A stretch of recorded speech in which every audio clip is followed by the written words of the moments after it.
Welcome to Dave's Daily Crypto Take. Today is Monday, June 6th, 2022. Let's take a look at today's charts. At number one, we got BTC at $31,155.71, up 4.60%. Ethereum at number two, $1,871.12, up 4.15%. Tether at number three, 99 cents. USD coin, $1. BNB at number five, $306.01, up 2.61%. At number six, Cardano, 61 cents, up 9.47%. XRP number seven, 40 cents, up 2.36%. Binance USD at number eight, $1. Solana number nine, $41.60, up 7.61%. And last but not least, Dogecoin at number 10, 8 cents, up 1.71%.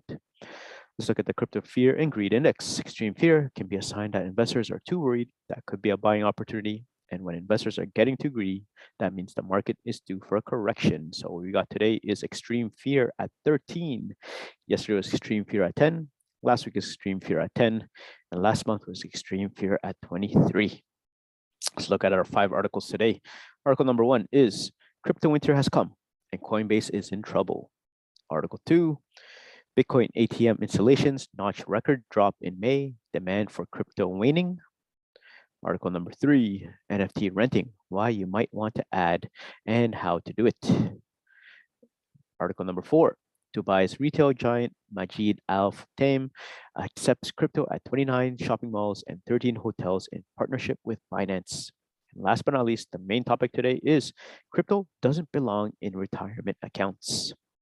All right, before we get into the articles, just want to say thank you so much to everyone that's been helping me and supporting me throughout this journey.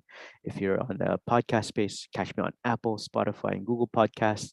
And if you are on the YouTube space, please like, share, and subscribe. It helps me out greatly. So let's get into it, everyone. Article number 1, crypto winter has come and Coinbase is in trouble. Coinbase is extending its hiring freeze indefinitely. Coinbase is pulling back on its hiring efforts. In a memo posted to Coinbase's site, Chief People Officer L.J. Brock announced that Coinbase is putting a pause on hiring new employees, as well as rescinding several job offers already accepted by prospective workers, citing current market conditions and ongoing position prioritization efforts. The shift comes as the cryptocurrency market continues to trend downwards, dragging the supposedly immovable stablecoins, which are pegged to a fiat currency or commodity. With it, Coinbase started to slow hiring in mid-May to make sure the company is best positioned to succeed during and after the current downtrend. But this move halts hiring completely. Brock notes that the freeze will also affect backfills or the employees hired to replace workers leaving the company. It excludes those hired to fill roles in security and compliance, however. Coinbase is also contending with a lackluster response to the social NFT marketplace it launched widely in May. According to data from Dune Analytics viewed by the Motley Fool, 4,132 people purchased an NFT on the platform within 19 days of its launch, and gross sales amounted to $875,000 or an average of $46,000 per day. It doesn't help that NFT sales are declining as a whole, dipping to about 19,000 sales per week at the beginning of May as opposed to 225,000 NFT sales made in September. It's unclear how many job offers Coinbase rescinded, and the company didn't immediately reply to The Verge's request for comment.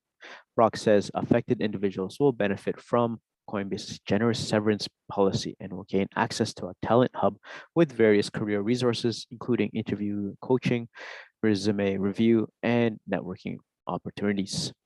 The change up at Coinbase has left some prospective employees struggling. At least 2 individuals set to be hired by Coinbase say they may lose their OPT, optional practical training visa, due to the rescinded offer. Others say they received an email reassuring them they won't lose their newly accepted job due to the company's hiring slowdown, only to receive an impersonal email notifying them of a rescinded offer weeks later. You may have seen this week that Coinbase posted an external blog post announcing our intentions to slow down hiring so that we can't reprioritize our hiring needs against our highest priority business goals. Coinbase's initial email to new hires reads, "First and foremost, I wanted to communicate that we are all extremely excited about having you join Coinbase, and we will not be rescinding the offers of any employees who have already signed or have received an offer from us." Coinbase beefed up its staff as part of its plan to hire 2,000 employees in 2022. saying it foresaw enormous product opportunities ahead of the future of Web3 at the time. Its most recent earnings report reveals that Coinbase added 1,218 employees in the first quarter of 2022 alone, bringing its total headcount to 4,948. While we did not make this decision lightly, it is prudent one given market conditions. Brock stated in the letter, we will continue to evaluate all of our options to responsibly navigate Coinbase throughout and through the current cycle. Coinbase's hiring freeze is an indication of chillier conditions for the current cryptocurrency market, and so are the layoffs made at the other companies on the blockchain. Cameron and Tyler Winklevoss, the twins behind the Gemini cryptocurrency exchange, also announced that they're cutting 10% of staff. The same goes for Rain, a large crypto exchange based in the Middle East, which also laid off dozens of employees. Last week, famed short seller Jim Chanos called Coinbase tremendously overvalued on the Crypto Critics Corner podcast and predicts that the price of its stock will sit in the mid-teens by the end of this year. Coinbase share dips 9.7% after news of the hiring freeze went public on Friday. So there you guys have it. Crypto winter has come and Coinbase is in trouble. Comment down below and let me know what you guys think. All right, let's take a look at article number 2. Bitcoin ATM installations notch record drop in May. Demand for crypto waning. So since its beginning, Bitcoin ATMs have shown to be a significant tool in nations where they are implemented. Traders may instantly deposit or withdraw crypto assets into their wallets by linking them to these money dispensing machines. As we approach the midpoint of 2022, the year is not shaping up to be the best for Bitcoin ATM installations worldwide. During the month of May, only 202 new cryptocurrency ATMs were installed globally, a number not seen for 3 years. During the months of January and February 2022, a global total of 1,817 cryptocurrency ATMs were installed. In contrast, 2,435 crypto ATMs were installed, a drop of 25% compared to the same period from the previous year. So are people losing interest in Bitcoin ATMs? Well, this may be a hint that demand for cryptocurrency ATMs is declining and people are seeking alternative methods to do Bitcoin transactions. It is too soon to say with certainty.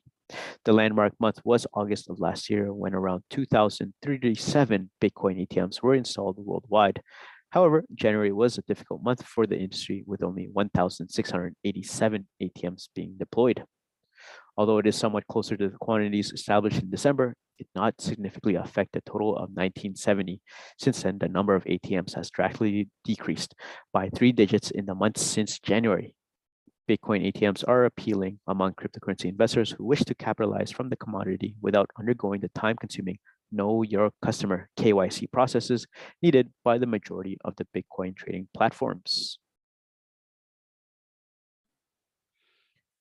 Factors causing decline in Bitcoin ATM installations: geopolitical tensions around the globe, ambiguous or anti-crypto policies, market saturation, and the commercial impact of the ongoing global health crisis are some of the primary causes driving to the decline in crypto ATM installations.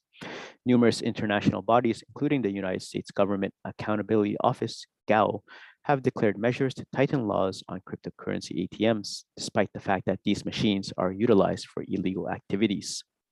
Based on a report by Coin ATM Radar, the United States is home to 88% of the world's 37,826 crypto ATMs, while Europe is comprised of 1,420 ATMs, which accounts for 3.8% of the world's ATMs.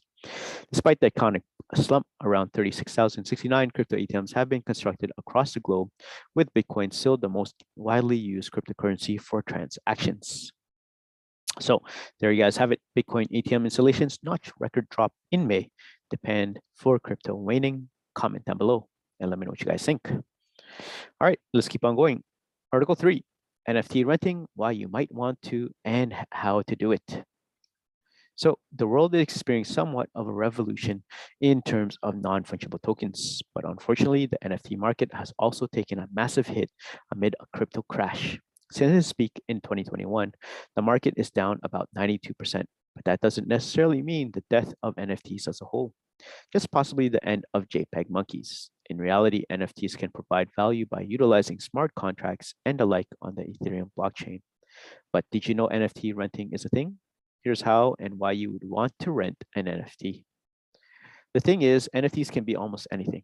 A big reason for the market crash is that most tokens don't do anything but look cool. And sure, if you wanted to, you could rent a Bored Ape Yacht Club NFT, for the clout. But what about renting an NFT that gives you access to an exclusive restaurant? For example, the world's first NFT restaurant, the Fly Fish Club in New York City. To dine at the Fly Fish Club, you must become a member with an Access Pass token. They specifically encourage NFT renting or reselling. Fly Fish Club NFTs cost as much as 88 ETH. That's over $157,000. Most people don't have that kind of coin flying around, but you can always rent one if you must try their omakase or chef's choice experience. So how do you rent an NFT? There are NFT rental services, but one of the most popular is Re-NFT. They partnered with Wearable, making it the first digital marketplace with native NFT renting integration. Essentially, the token owner sets a price and specifies a maximum rental period. Re-NFT holds the token in escrow as the renter decides how long they want it and pays the collateral. Then the renter has access to a shiny new NFT. Then they can dine at exclusive fish-themed restaurants. So there you guys have it. What do you guys think about NFT renting? Why you might want to and how to do it? Comment down below. Let me know what you guys think about this article. All right, before we get into round 2 of the articles, just want to say thank you so much to everyone that's been supporting me with Dave's Daily Crypto Take. Again, I'm on Apple, Spotify, Google Podcasts. So if you like listening to the audio track, you can listen there. But if you want to watch the video version on YouTube, Dave's Daily Crypto Take, and like, share, and subscribe helps me out greatly. All right, let's keep on going. Article number 4. Dubai's retail giant Majid Al Futtaim accepts crypto at 29 shopping malls and 13 hotels in partnership with Binance. So, leading shopping mall operator Majid Al Futtaim has partnered with Binance to accept cryptocurrencies at its malls and other properties. Majid Al Futtaim is one of the most prestigious businesses in the Middle East and has millions of customers every year, said the CEO of Binance. Majid Al Futtaim, a leading operator of shopping malls, hotels, cinemas, hypermarkets, and retail stores in the Middle East, Africa, and Asia, announced its strategic partnership with global crypto exchange Binance last week. The two companies will cooperate on a number of crypto and blockchain projects. First, Binance Pay will be integrated to allow millions of customers to pay with cryptocurrencies at Majid Al Futtaim's various destinations in line with appropriate laws and regulations. The announcement notes Binance Pay currently supports more than 40 cryptocurrencies, according to Binance's website. According to the company's investor presentation published in February, Majid Al Futtaim operates in 17 countries. The group's properties include 29 shopping malls in 5 countries across the Middle East and North Africa, including Mall of the Emirates, Mall of Egypt, Mall of Oman, and Mall of Saudi. In 2021, its malls had 175 million visitors. The company also operates 423 Carrefour stores in 16 countries across the Middle East and has exclusive franchise rights in over 30 countries across the Middle East, North Africa, and a Commonwealth of Independent States regions. Furthermore, the group also operates 13 hotels and 607 cinema screens. Majid Al Futtaim is one of the most prestigious businesses in the Middle East and has millions of customers every year. Zhao continued, integrating Web3 technologies will give its customers access to innovative new ways to engage with its brands and provide new ways to pay. Other projects the two companies will collaborate on include listing non-fungible tokens on Binance Marketplace and creating a digital wallet infrastructure to hold cryptocurrencies from multiple platforms. So there you guys have it. Dubai's retail giant Majid Al Futtaim accepts crypto at 29 shopping malls and 13 hotels in partnership with Binance. Comment down below and let me know what you guys think. All right, let's get into the last main article today. Crypto doesn't belong in retirement accounts. So I have long ago given up the handicapping of price of Bitcoin. I told people they were crazy to get in at $1,000. Doesn't get much less precedent than that. After failing and falling by half to $29,000, Bitcoin is now closer to 1,000 than it has to its all-time high around $70,000. It's not the golden ticket it appeared to be during the pandemic investment mania, but it certainly made some people rich. Of course, the same could be said of Russian roulette. Bitcoin and by extension, its countless crypto copycats is a great invention. Cryptocurrencies are self-verifying mechanisms, a string of numbers acting as their own invisible watermark. They carry generally minimal finance charges, and they have no problem crossing borders. They and Bitcoin is a fascinating experiment in 21st century money, but it's still an experiment. Your employer wouldn't give you a flying car as a company vehicle, and they should not be putting cryptocurrencies in your retirement account. That's why Fidelity Investments' decision to make Bitcoin an option to 401k accounts for 23,000 employers in April was more than just bad timing. Though it did come right before the market crash, it was the worst product offering since cloak and clock makers started painting faces with radium. Shortly after Marie Curie's discovery for the volatile element, enterprising industrialist in New Jersey coated clock numerals with radium so that the timepieces glowed in the dark. At the time, this seemed like a whiz-bang new product line. Radioactivity was a new concept, and people obviously didn't fully understand its risks. Fidelity's imprimatur gives the impression that Bitcoin and cryptocurrencies have proven a safety record. There's no more true than with radium in 1910s. We were used to the funds in our 401k going up or down, but nobody would accept them to simply vaporize. Yet, that's exactly what happened to a major cryptocurrency called Terra USD. Recently, it's difficult to write this with a straight face, but Terra USD, unlike free-floating Bitcoin, was supposed to be a stable coin. The programmers who made Terra USD claimed to have pegged its value to the dollar, from which it was not supposed to stray by more than a penny or two. In a feat of financial engineering comparable to Lehman Brothers mortgage investment magic, they did so without buying any dollar reserves. Terra USD, it turned out, was no more stable than radium. In early May, Terra USD began to stray from the dollar peg for reasons that its investors could not explain. Like depositors who heard about the financial trouble at their bank, Terra USD owners withdrew their money as quickly as they could. The currency's value dropped from $1 to a nickel. The collapse of Terra USD experiment triggered doubts in the whole concept of cryptocurrencies, and Bitcoin wiped out almost all its pandemic era gains. What happened to Terra USD could happen to Bitcoin. Unlike almost everything else Fidelity offers in 401k plans, Bitcoin is not backed by corporate income or national treasuries. Much like Terra USD, Bitcoin's only intrinsic value is the collective belief in its future. That belief seems to be fading on Wall Street. Scott Minard, Global Chief Investment Officer of Institutional Investment from Guggenheim Partners, an early institutional investor in cryptocurrencies, recently told Bloomberg that his firm sold its Bitcoin because the market had been taken over by a bunch of yahoos. At best, Bitcoin will be periodically rallied and roiled by glitches in the crypto experiment like the Terra USD. At worst, it could be wiped out by a glitch of its own. Radioactive materials were great discoveries, but they do not belong in our clocks. Cryptocurrencies do not belong anywhere near our 401ks. So there you guys have it. Crypto doesn't belong in retirement accounts. Comment down below and let me know what you guys think. All right.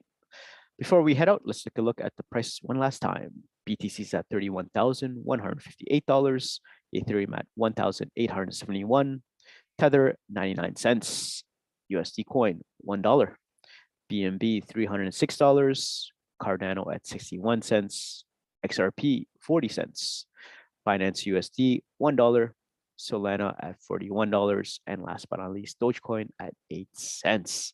So there you guys have it. Thank you so much for making this far into the Crypto Take podcast and YouTube video. Again, this is Dave Zilli Crypto Take. Catch me on Apple, Spotify, and Google Podcasts. And if you're in the YouTube space, please like, share, and subscribe. Other than that, have a great crypto day. See you in the next one. Peace.